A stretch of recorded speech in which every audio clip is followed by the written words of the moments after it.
di luar ditanya, lo anak mana? Indonesia. Oke. Kayak gue proud of it gitu, kayak itu something yang harus dibawa gitu, kayak lo harus banggain Indonesia karena macan Asia Pak.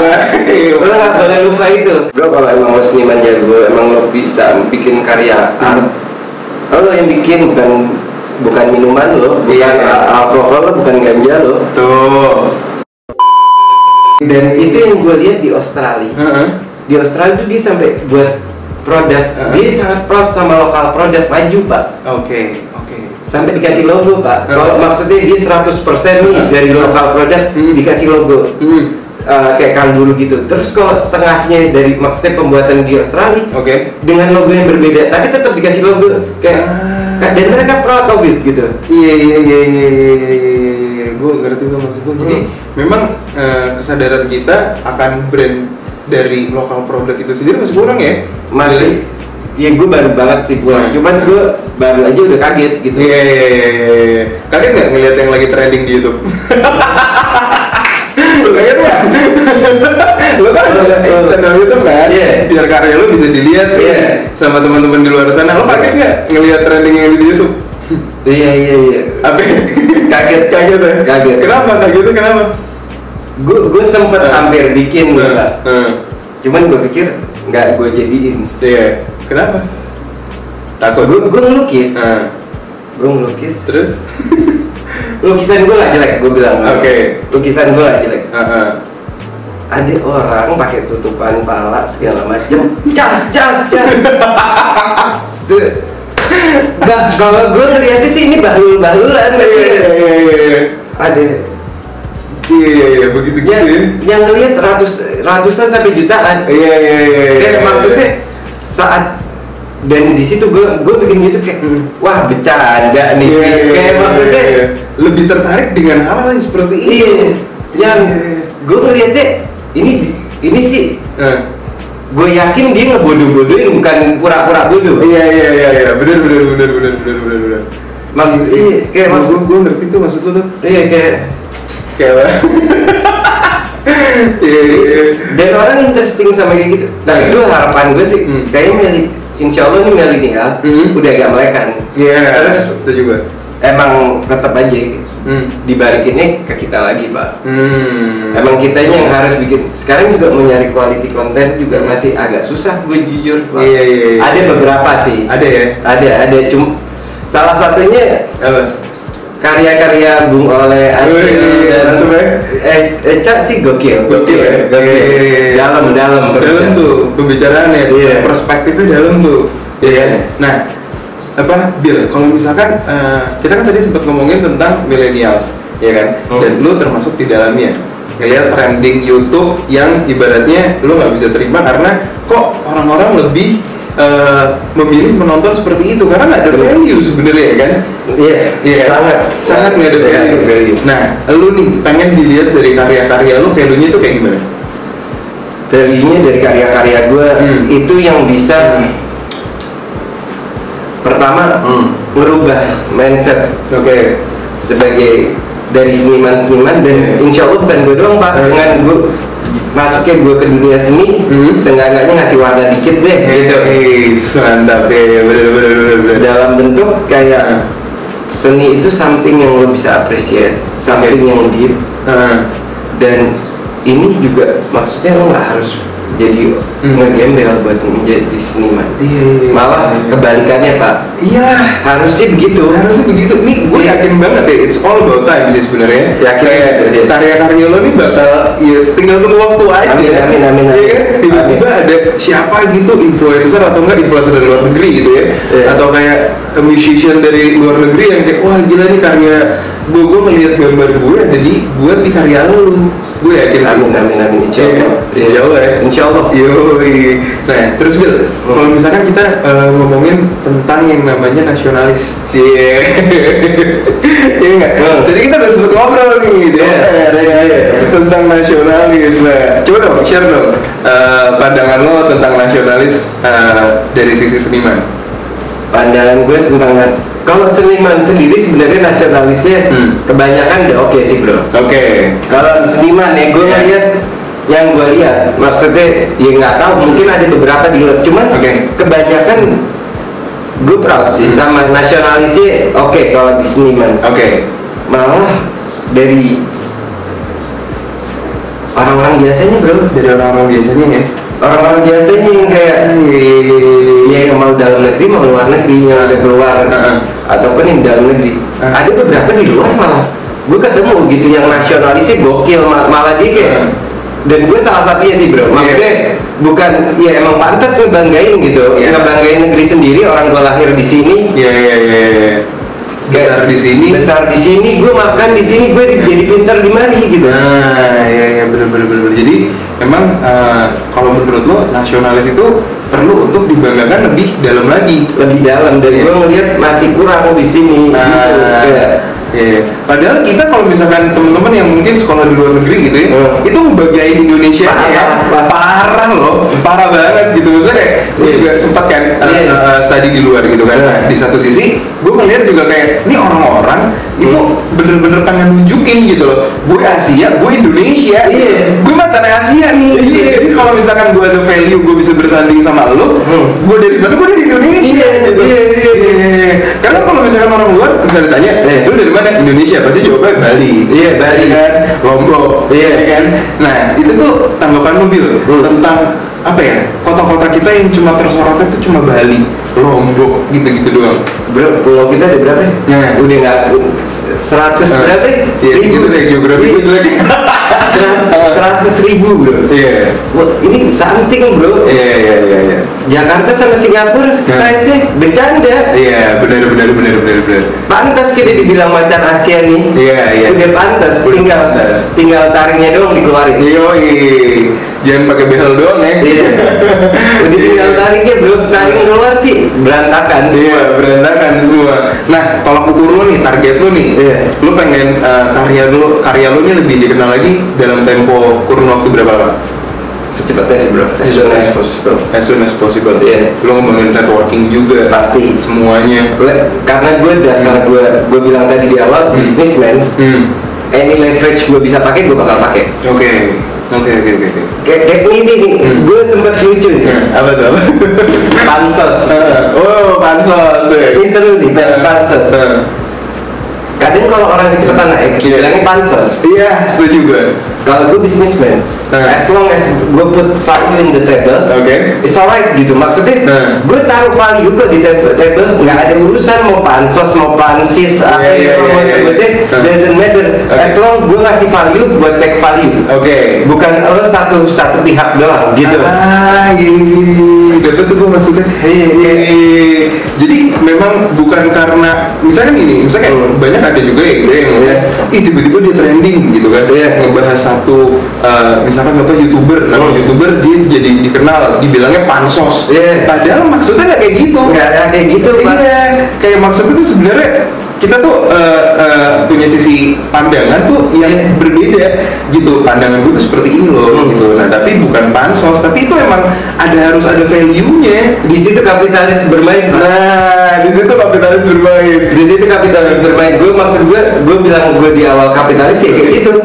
Maksudnya kalau lo mikirnya as a kapital gitu kayak maksudnya lo ada value, ada leverage, lo pakai semua mau ngapain gitu. Lo kayak gue begini begitu kayak gue nggak bisa kalau begini, gue nggak bisa kalau ngikut orang atau nggak ada urusan. As long dan yang pertama visi dulu. Kalau visi lo emang jelas dan lo punya visi yang bagus, ya lo kejar lah. Maksudnya kalau lo mau di rumah doang, lo nggak mau networking, lo nggak mau apa, gimana lo mau dikenal orang? Setuju gue. Lo nggak akan bisa dikenal gitu. Kalau misalkan gue pengennya ABCD, tapi lo nggak gerak gitu, ya sama aja gitu. Lo kosong nyaring bunyinya juga pasti ujung-ujungnya. Nah Bil, kalau misalkan ada satu produk gitu ya, minta lo untuk ngelukis, misalkan contoh produk helm, lo ambil nggak? Kemungkinan besar gue ambil, hampir kemungkinan besar gue ambil, tapi ngeliat value-nya juga, ngeliat value produknya segala macam, brandingnya gimana. Lu segmentasinya apa sih? Target marketnya A, B, C, D? Gue ada high end produk juga, as a painter high end produk jatuhnya. Cuman gue bakal berusaha juga entarnya. Ini yang masih gue emang usahakan tuh juga bisa juga buat kelas menengah dan ke bawah pun juga bisa, harusnya bisa menikmati semuanya. Iya, jadi di tengah-tengah. Di tengah-tengah. Oke. Pernah nggak lo udah ada pengalaman belum kayak ngelukis mungkin di helm gitu atau di baju? Kalau buat pribadi tuh dari dulu, malah sebelum gue mulai melukis di kanvas, gue dulu kayak baju gue, jaket, 2013-2014 tuh gue ngelukis di jaket gue. Serius, gue emang dulu di sepatu juga salah satunya gue ngelukis. Gambar apa? Gue di jaket tuh gue gambar mata. Oh, gambar mata. Gambar huruf W dulu. Langsung huruf C kembali gitu. Belum gitu. Cuman ya, lebih ke situ sih. Jadi emang, dan kalau emang gue di bisnisnya sendiri ya gue pengen bikin fashion brand sendiri. Iya. As a Nabil Muhdor. As a Billy Muhdor. Oke, Billy Muhdor. Mantap. Oke.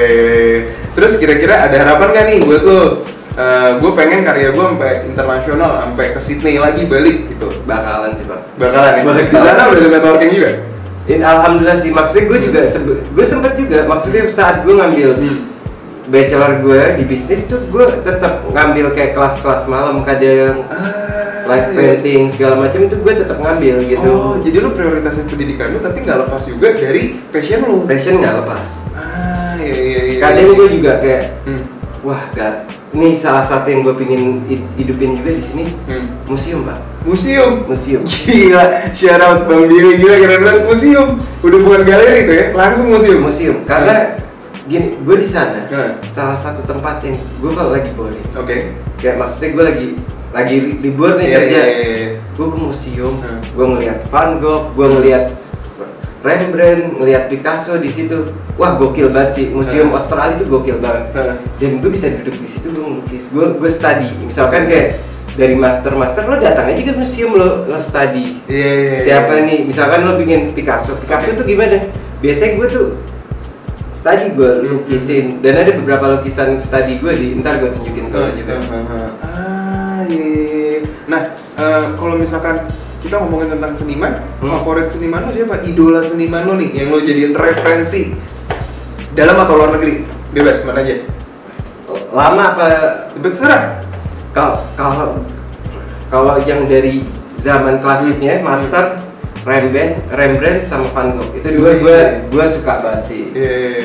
Spesiali Van Gogh ya. Van Gogh itu benar-benar. Gue dari waktu itu dia bikin exhibition di Melbourne. Gue dari Sydney 1000 kilo gue naik road trip. Serius, dari sendirian tuh? Sendirian. Enggak, gue pas waktu itu berempat. Oh, berempat. Sama sohib-sohib gue, gokil banget. Dia tahu gue mau itu, dan mereka nggak sedang seni sebenarnya, maksudnya suka, cuman bukan yang kayak menggebu-gebu, tapi segitu nemenin gue, gokil sih temen-temen gue. Gue ngerti tuh, dapet tuh poin itu. Nah, kalau misalkan kita ngomongin tentang Van Gogh nih, ada nggak karya yang lo tahu yang lo idolakan banget? Wah gila, Van Gogh gue suka banget sama karya yang ini. Dia, wah, gokil. Kalau gue ngeliat Van Gogh tuh, dia kalau di self portraitnya dia, di Instagram gue ada tuh, pas gue ngeliat, emang gue udah demen, pas ngeliat aslinya, ngaco. That picture doesn't do the justice, bro. Oke. Ngaco, dia nggak cara pemilihan warnanya, dan dia tuh bikin karya gila, cepet banget, maksudnya dalam tempo umurnya dia, jumlah karyanya nggak masuk akal, bro. Terus landscape-nya juga, landscape-nya dia tuh dia punya kayak style yang kayak ini Van Gogh. Gue ngelihat Van Gogh tuh hatta nggak ada tanda tangannya ketahuan. Ada identitinya di situ. Identitinya.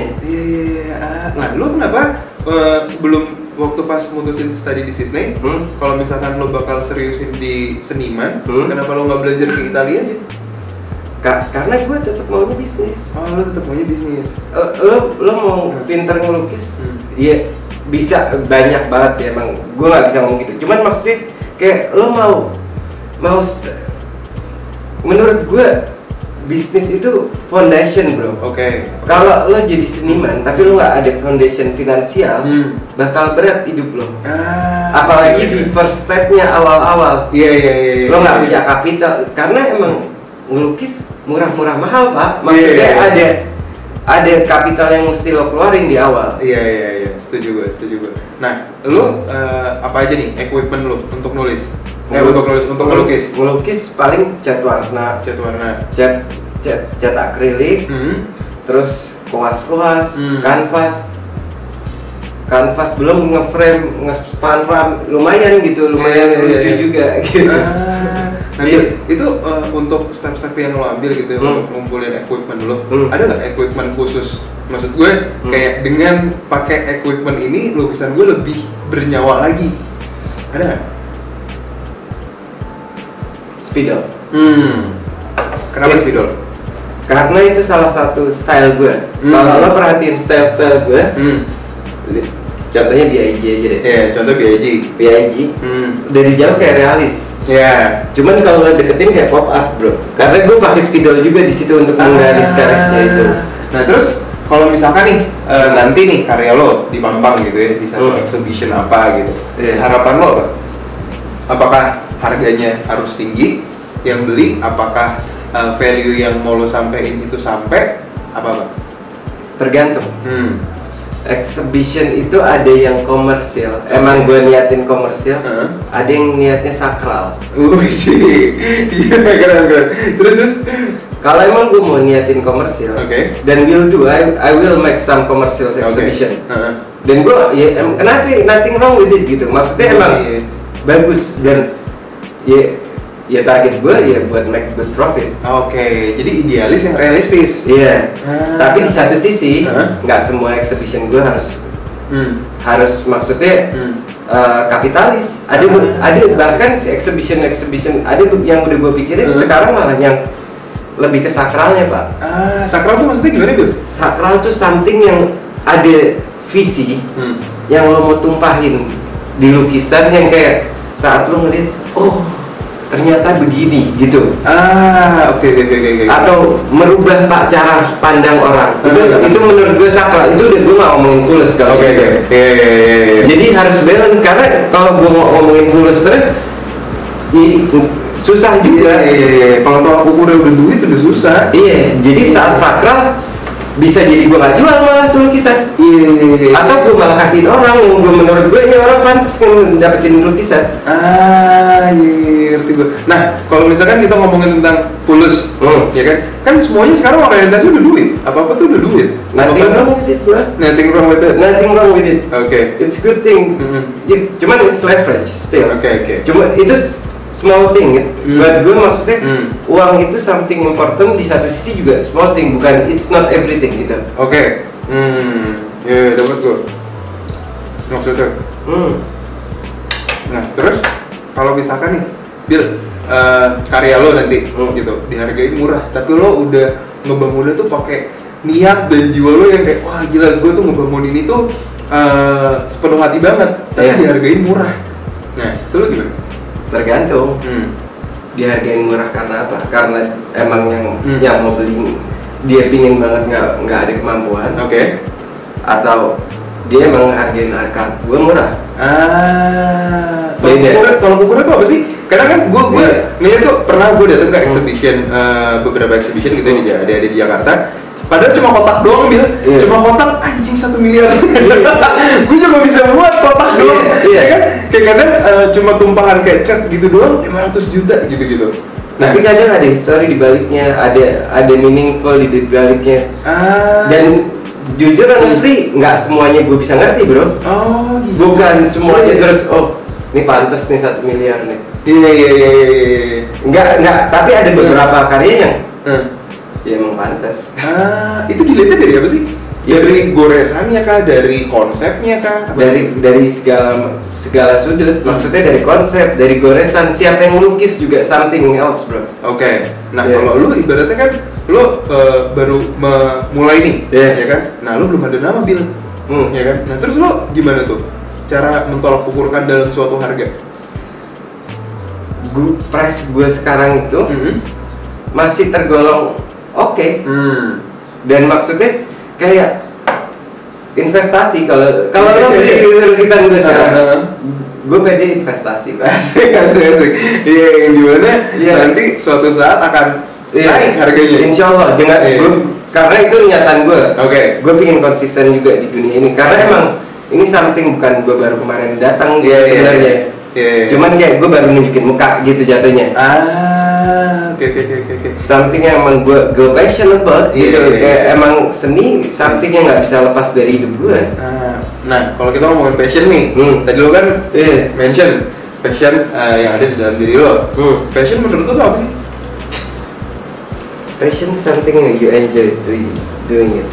Oke, karena gini, banyak di generasi kita gitu ya, yang seringkali ngeklaim. Jadi ngeklaim, gue tuh passionnya ini. Nah, pas ketemu nggak enaknya, gue udah nggak passion lagi. Nah, kayak gitu. Kalau lo cinta ya lo pasti, ya pasti ada. Maksudnya ada dropnya wajar. Namanya hati gue melukis kadang ada sumpahnya bro. Oke. Wajar. Cuman hampir nggak, jarang banget kalau compare lo, gue suruh main bola. Belum nendang udah sumpah duluan. Gue melukis mungkin dari seminggu, sumpahnya 1 jam atau 15 menit.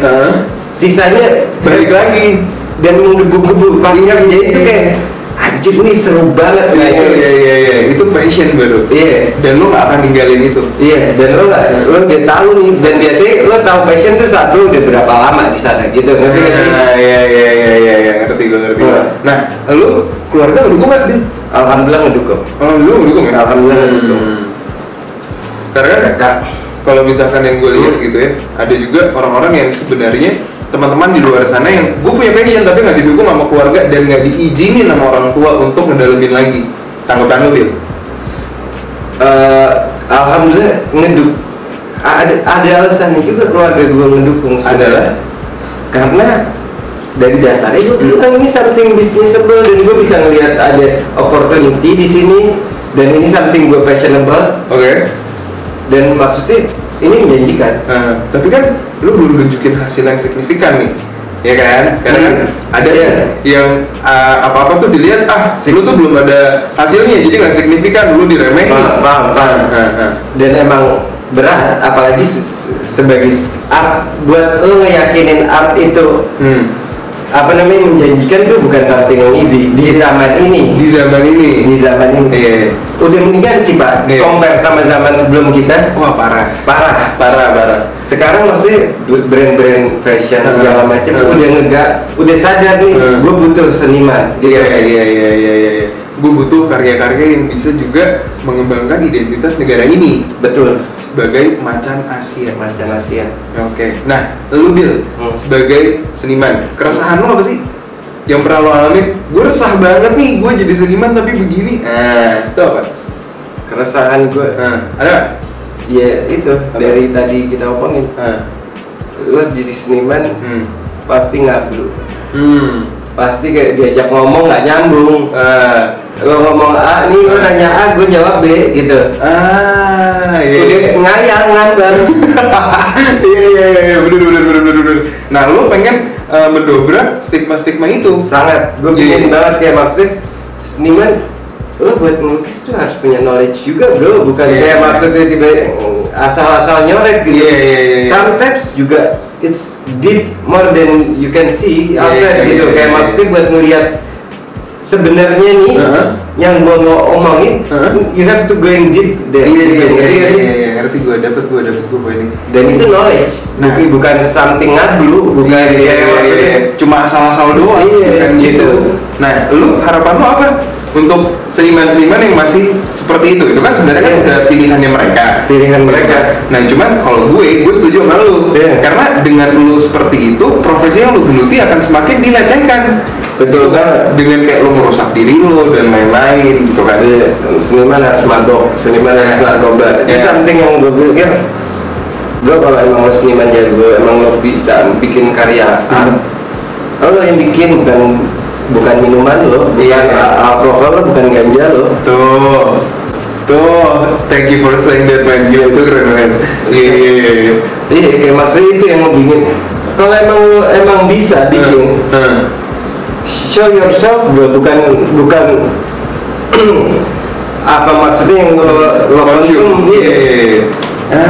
Iya bener. Karena jujur ya, kalau menurut gue gitu bilang, udah banyak juga musisi-musisi tuh yang enggak seperti itu. Betul. Gitu. Jadi dia berkarya, ya misalkan contoh, gue DJ, tapi gue nggak mabok, gitu. Tapi gue nggak mablu, iya kan? Iya. Nah itu sebenarnya itu harus di respect. Iya, karena art sama itu perilaku itu sangat berlawanan banget.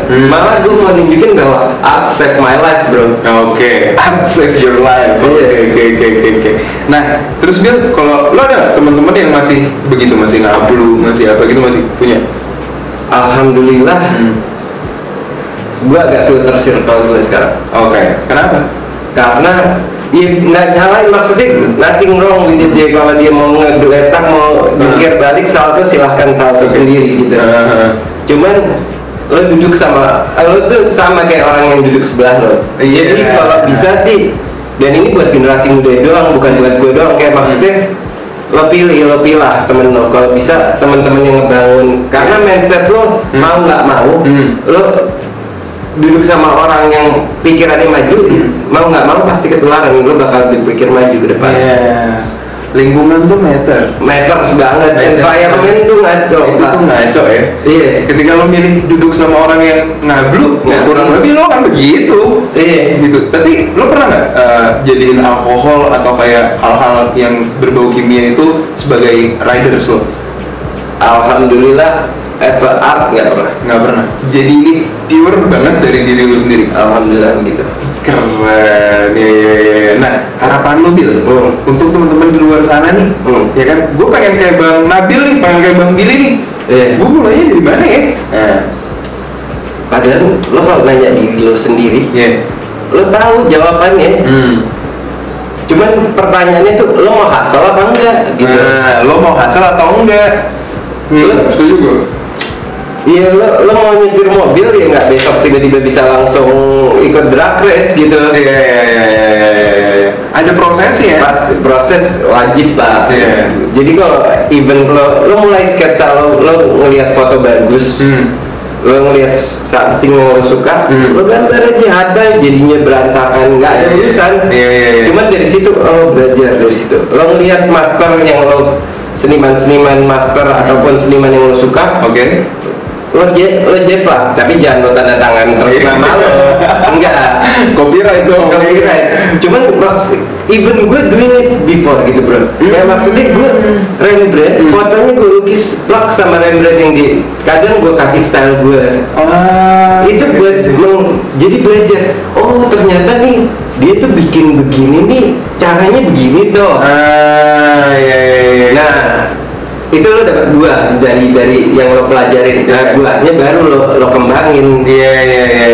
Ntar gue kalau misalkan lukis begini nih alurnya, dia tahu. Dan bagus buat nge-reference someone good tuh bagus banget, dan menurut gue butuh banget sebagai seniman. Jadi lo jangan takut buat copy art orang, tapi jangan lo akuin itu art lo, beda. Oke, setuju gue. Nah Bill, sukses menurut lo sebagai seniman itu adalah gimana? Coba sukses. Gimana? Sukses nih, lo kan seniman nih, lo passion dalam hal ini. Nah, seniman sukses itu menurut lo tuh gimana? Tolak ukurnya tuh udah mencapai apa? Karena beda masa, beda pak. Maksudnya mungkin sukses gue yang omongin sekarang sama tahun depan, it's something new, something normal. Ngerti nggak? Ya maksudnya sukses tuh stepnya beda-beda. Jadi nggak, sukses tuh something yang lo kejar terus pasti. Atau di atas juga lo ada something else yang lo kejar. Jadi nggak ada habisnya kesuksesan itu. Berarti tolak ukurnya duit, bukan? Duit bukan juga sih sebenarnya. Kayak maksudnya ada duit small part banget, kecil banget gitu maksudnya. Oke. Bonus lah ya. Ya lo hidup tetap butuh makan pak. Cuman ada banyak hal lainnya, kayak maksudnya gimana lo kontribusi sama negeri lo, gimana lo kontribusi sama sekitar lo. Itu kesuksesan juga. Yang nggak kelihatan dan nggak ada nilainya. Nggak bisa dinilai, kayak dinilai malah. Kalau kayak duit kan, oh ini 100.000, ini 1 juta. Tapi kayak lo kontribusi ke negeri lo, susah nilainya. Gimana sih? Kadang tuh soalnya gitu Bill, ada yang kayak tolak ukurnya tuh duit, tapi pas dilihat tujuan gue bukan ini sebenarnya. Jadi ketika orang tuh sering banget yang menyaman-dengankan kalau menurut gue gitu. Jadi bertabrakan gitu loh perspektif dan tujuannya. Betul banget. Nah, terus kalau misalkan kita ngomongin tentang fashion Bill. Fashion. Relate nggak sih ini sama fashion? Relate banget. Apa relate? Kenapa relate? Banyak Pak. Pertama, art itu, fashion itu juga art menurut gue. Oke, fashion itu juga art. Iya. Dan saya sebagai seniman lo harus berfashion juga Pak. Oke, keren. Iya. Even yang gembel itu fashionnya dia. Iya. Coba fashion kan kayak maksudnya gimana lo ngerepresentasiin diri lo. Setuju. Nah ini jangan salah kaprah ya teman-teman ya. Maksudnya tadi Nabil bilang kalau gembel itu ya itu udah keputusannya dia. Keputusan dia. Tapi dia bisa keren. Bisa banget. Pakai apa brand-brand dari lokal produk. Iya. Keren itu, fashion itu kalau menurut gue itu nggak dari apa yang lo pakai, tapi isi kepala lo men, gitu. Menurut gue isi kepala lo. Jadi kayak lo duduk atau kayak bersanding dengan siapa percuma kalau lo nggak ada isinya kalau menurut gue, gitu. Jadi itu yang bakal buat lo survive banget. Gitu bilang. Betul banget. Setuju gue kali itu. Itu dia. Terus Bil, kalau misalkan kita ngomongin tentang generasi milenial, balik lagi, iya kan? Kan sekarang udah sering banget ada yang namanya influencer. Nah, influencer menurut lo tuh apa? Selain kita tahu definisinya tuh orang yang menginfluence. Tapi kadang ada yang menginfluence, sorry itu saya pakai foto badan. Itu hak mereka. Itu kita nggak bisa ngejudge, tapi menurut gua agak kasihan. Kenapa kasihan? Maksudnya kayak influencer kan lo yang menginfluence someone. Oke. Saat sekarang pertanyaannya apa yang lo influencing gitu, kayak maksudnya apa yang lo bikin orang ini jadi apa gitu. Iya, setuju gue. Kenapa gue bilang kesian? Karena maksudnya impactnya kebanyakan. Gue nggak bilang 100%. Oke. Tapi kebanyakan dengan influence macam itu, impactnya jelek. Setuju gue. Sexual harassment jadi semakin tinggi. Iya. Betul banget. Culture yang paling lo banggain dari Indonesia itu apa? Waduh, banyak Pak. Nggak bisa gue sebutin satu-satu. Satu yang gue menjadikan ini referensi gue. Baik hati sih. Kita tuh humble peace person sih. Lo lihat di luar, tapi macan tetap. Iya. Dalamnya macan. Tapi kalau lo sungeang. Iya. Tapi kalau lo colek ngegaung. Iya. Setuju gue. Itu Indonesia banget. Menurut gue saat gue di luar, gue ngeliat Indonesia as like that gitu. Oke. Kalau lo baikin, paling baiknya orang Indonesia Pak. Iya. Tapi kalau dia lo stick, apa bedanya waktu pas lo kuliah di luar negeri? Ilmu apa yang bisa lo ambil? Bedanya gitu, culture-nya mungkin, mindset-nya banyak sih. Pertama, semangat buat doing something tuh kita kayak agak pemalas sih Pak. Oke. Nggak bisa dipungkirin, gue pas nyampe sini tuh salah satu pas gue pulang yang gue takutin gue jadi orang yang males. Deep Pak maksudnya. Bener, gue setuju. Dan emang kita dimanja di sini. Dalam hal apa dimanja? Manja banget Pak. Maksudnya kayak lo mau makan gampang di sini. Sebenarnya lo mau makan tinggal pencet Gojek. Semuanya dimanja. Apa-apa di rumah ada yang bantuin, bersihin ke rumah ada yang bantuin. Semuanya dimanja. Sedangkan di sana individual. Lo lagi kenceng nih. Telepon sohib lo pasti dibantuin. Temen lo pasti membantu. Saudara lo banyak di sini. Bagus di satu sisi, tapi di satu sisi jadi jangan sampai jadi lo males karena itu. Jadi menggampangkan. Karena gue berharap sekali gitu ya dengan infrastruktur yang udah kita punya. Kita kan sama-sama nih pernah ibaratnya mencicipi environment di luar gitu. Ini bukan sombong sama sekali, tidak. Cuman culture yang pengen banget yang pengen gue bawa dan sesuatu yang gue harapkan itu adalah culture jalan kaki sebenarnya. Wah, iya nggak sih? Iya banget sih itu. Iya kan, kayak gini loh, ratusan ribu orang Indonesia itu pergi ke luar negeri dan mereka mau mentaati peraturan luar negeri. Tapi kenapa pas lo balik, iya nggak sih? Iya banget. Jadi kayak, aduh, itu lo tidak menjaga, tidak semenjaga lo bersihnya luar negeri. Bersihnya gitu, buang sampah di comberan kayak nggak ada dosanya itu terasa. Maksudnya itu something. Bro, gue buang sampah nih di rivernya Australia berasa berdosa, bro. Padahal bukan negeri gue hitungannya. Iya. Kenapa kalau ada rasa-rasa kayak gitu? Karena gue ngeliat environment ini bagus banget, bersih, dan no one doing it, bro. Kayak maksudnya itu something yang tabu. Iya. Apa menurut lo karena hal-hal itu orang Indonesia jadi lebih lama berkembang? Ngaruh sih pak, ngaruh sih pak kayaknya. Iya. Tapi alhamdulillah sih pak, gue ngeliat kayak kemana aja sekarang udah ada. Kayak dulu trotoar kayak nggak nyalain juga, kita nggak jalan kaki. Lo mau jalan nih ke depan, bangsa serempet mobil. Iya benar. Tapi yang gue seselin trotoar ada buat jalan, tapi dipakai buat lahan parkir. Itu kebalikin. Iya. Kebalikin. Iya kayak gitu-gitu. Jadi apa ya, infrastrukturnya tidak dipakai dengan baik. Gitu. Oke Bill, nih thank you so much buat sharing perspektif lo sebagai seniman. Iya kan, harapan lo, sudut pandang lo tentang generasi ini. Iya kan, lo sebagai seniman yang pernah kuliah di luar negeri, lulusan Sydney. Iya kan, terus lo balik, terus mengembangkan dan yakin dengan passion lo combine tuh jadi satu itu. Ini menurut gua hal yang sangat menarik sekali dan patut untuk ditekuni juga ketika lo udah ada menekuni suatu pendidikan bisnis misalnya, tapi lo ada passion juga, udah lo combine aja jadi satu. Itu jadi ilmu yang bermanfaat juga buat lo. Insya Allah ya. Gitu ya. Dan gue terima kasih banyak sih pak buat apresiasi lo, dan gue serius gue ngerasa seneng banget, terhormat karena emang lo ngeliat YouTube lo konten itu valuable banget. Wah, thank you. Sama yang bakal meledak sih, gue yakin. Amin. Semoga ya, dengan conversation sederhana kita nih bilang banyak orang yang dapat meaningnya, banyak orang yang dapat ternyata tuh nggak harus kayak seperti itu gitu. Frame-nya tuh nggak harus sama. Pak. Iya, lu harus berani punya apa ya, identity, personal branding lu sendiri, men. Something apalagi buat milenial. Ini waktunya kita, bro. Ngedobrak nih. Bener, gue setuju banget. Udah nggak bisa diketok. Nah, kalau misalkan lo cuma, menurut gue, kalau misalkan lo cuma ada di lifestyle yang begitu-gitu aja, yang cuma pakai duit orang tua lo buat ngadu gengsi sama teman-teman lo, basi men. Menurut gue ya, dia mendingan gembel di pinggir jalan. Mendingan terus dibanding gembel di pinggir jalan tuh. Mendingan dia.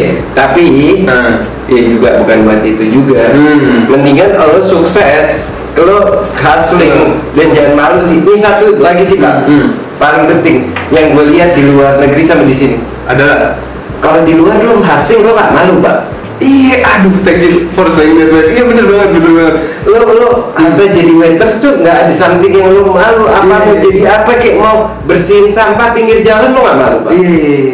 Kalau di sini, gue jadi ini doang. Tapi you need to start from somewhere, bro. Nggak bisa lo tiba-tiba di atas itu gitu. Setuju banget. Jadi semua itu harus ada proses. Iya. Nah, coba nih Bil, terakhir nih Bil ya. Tanggapan lo tentang mindset yang meremehkan. Dia startnya jadi waiter, dia bukan apa-apa. Tanggapan lo? Tanggapan gue, lo lihat aja yang sukses. Dulunya gembel semua, maksudnya dulunya hustling semua. Cuman ini yang orang banyak ngelihat, kalau udah meledaknya, dia nggak ngelihat tuh di belakangnya tuh. Dia habis ngeguling, dia udah mainan pasir, kita nggak tahu tiba-tiba udah ngegede. Ya kalau ngegede udah pasti enak hidupnya. Iya, benar. Jadi percaya tentang proses itu. Proses wajib sih. Itu dia tadi sharing gue barengan sama Billy Mudor dengan karya-karyanya sebagai seniman. Dan untuk teman-teman jangan menyerah untuk berjuang. Semangat terus ciptain karya-karya yang bisa bermanfaat buat halayak banyak. Gitu. Gue Fahmi Latif dan narasumber gue Billy Mudor. We're signing out. Thank you so much for watching. See you on the next episode. See you. Bye.